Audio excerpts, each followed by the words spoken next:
এই পর্যায়ে পরিচয় করিয়ে দিচ্ছি আমাদের মধ্যে এসে উপস্থিত হয়েছেন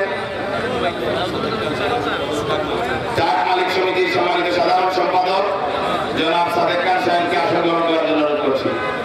সংক্ষিপ্ত আকারে বক্তব্য নিয়ে আসবেন সিলেট জেলা ট্রাক পিকআপ কোঅপারেটিভ শ্রমিক ইউনিয়নের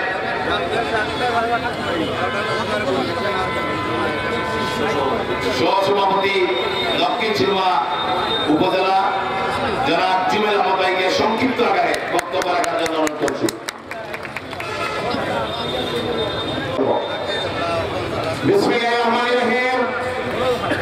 আজকে প্রতিবাদ সভার সম্মানিত সভাপতি, উপস্থিত বিভিন্ন ট্রেড ইউনিয়ন নেতৃবৃন্দ, সর্বস্তরের শ্রমিকবৃন্দ এবং আজকের এই প্রতিবাদ সভার প্রধান অতিথি সহ সর্বস্তরের এসআই, ডিজিএফআই, পুলিশ প্রশাসন, প্রিন্ট মিডিয়া, ইলেকট্রনিক মিডিয়া সহ সবাইকে বক্তব্যের কারণ নেই বিপ্লবী অভিনন্দন ও শুভেচ্ছা।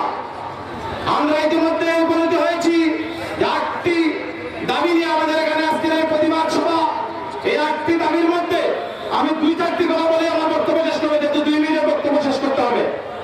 প্রথমে আমি বলে নেই, রেকার যে বাণিজ্য হচ্ছে আমরা ইতিপূর্বে জানতে পেরেছি রেকারে যেখানে 1200 টাকা সেখানে 1600 টাকা করা হয়েছে, যেখানে 1600 টাকা সেটাকে 2200 টাকা করা হয়েছে।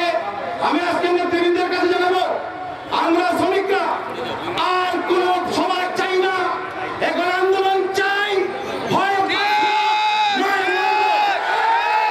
তার কারণ কি? আমার ফ্যামিলি থেকে আজকে বলা হয়েছিল কি জন্য বাইর হচ্ছি প্রতিবাদ সভা, কিসের সভা বলে 18 কালো আইনের বিরুদ্ধে। তাই আমাকে বলে দিয়েছেন আপনার মুখ দিয়ে যখন কালো আইনের প্রতিবাদ করবেন দেহ দিয়ে করবেন, তাই কালো পাঞ্জাবি পরে দিয়েছেন। এই পাঞ্জাবি দিয়ে কালো প্রতিবাদ করা হয়। সম্মানিত সাথী ও বন্ধুগণ, আমি পরিষ্কার ভাষায় আরেকটি কথা বলি, এই যে হাইওয়ে রোডের যে অবস্থা বর্তমানে 1 সপ্তাহ কাজকে কি করা হয়েছে, আজ 2 মাস যাবত কাজ করা হচ্ছে, সেদিকে দৃষ্টি দিবেন। পরিশেষে আগামী দিনে আন্দোলন দিবেন, আর সবার দরকার নাই, হয় রাজপথ না হয় আন্দোলনের সফলতা। আমরা রাজপথ চাইনি, ইনশাআল্লাহ সভাপতি মহোদয় আপনি দেখেছেন, আন্দোলন দিবেন, আন্দোলন সফল করবো।